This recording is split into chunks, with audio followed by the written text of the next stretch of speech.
और अगर किसी ने बदमाशी करने का प्रयास किया, किसी बेटी को छेड़ने का प्रयास किया, किसी की इज्जत पे हाथ डालने का प्रयास किया या कहीं चोरी डकैती करने का प्रयास किया, तो अगले चौराहे पे जाते जाते पुलिस उसको स्वयं दबोच देगी, भाग नहीं पाएगा, तो उसको पता ही नहीं लगेगा। लेकिन अगले चौराहे पर इससे पहले कि कुछ हो तब तक राम नाम सत्य है की बात सामने आ जाएगी। संत कबीर नगर जनपद में आने वाले समय में अपना मेडिकल कॉलेज हो, मैंने प्रशासन से पहले ही कह रखा है कि भाई यहां के लिए भी जमीन चिन्हित करिए, कहां यह बन सकता है। बस अड्डे के निर्माण की कार्रवाई को भी आगे बढ़ाया जा सके, जहां ये हो। अगर इतनी सब सुविधाएं देनी है तो उसके लिए सुरक्षा का माहौल चाहिए, और इसी के लिए integrated command and control centre,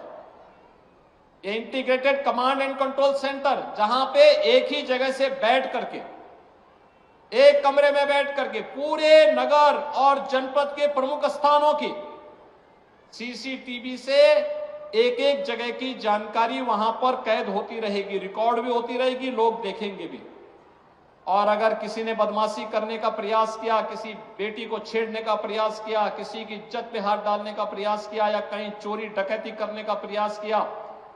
तो अगले चौराहे पे जाते जाते पुलिस उसको स्वयं दबोच देगी, भाग नहीं पाएगा,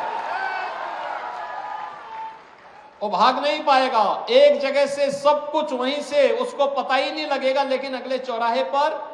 इससे पहले कि कुछ हो तब तक राम नाम सत्य है की बात सामने आ जाएगी। ये कमांड एंड कंट्रोल सेंटर एक तो सुरक्षा का बेहतर माहौल देगा, और दूसरा ट्रैफिक मैनेजमेंट के लिए, ट्रैफिक की व्यवस्था कहां पे जाम है ये देखने का काम भी इसके माध्यम से ट्रैफिक पुलिस करेगी, डायरेक्शन देगी, कहां पे पुलिस को लगना है, कैसे व्यवस्था होनी है, कहां जाम है यह देखने का भी एक अवसर मिलेगा। नगर पालिका परिषद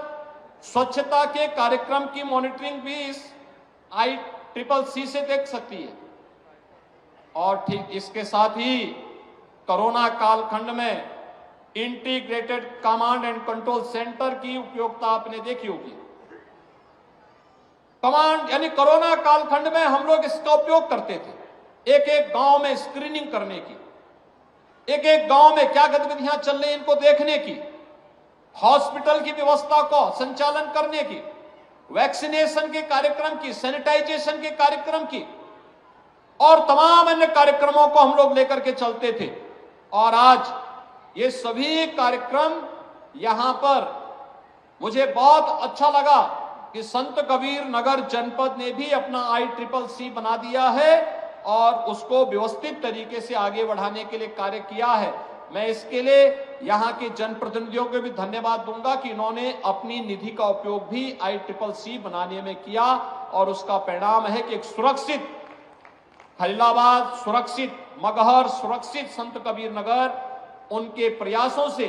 आज यहां पे प्रशासन और शासन की योजना का लाभ यहां पर उसके माध्यम से लोगों को प्राप्त होगा।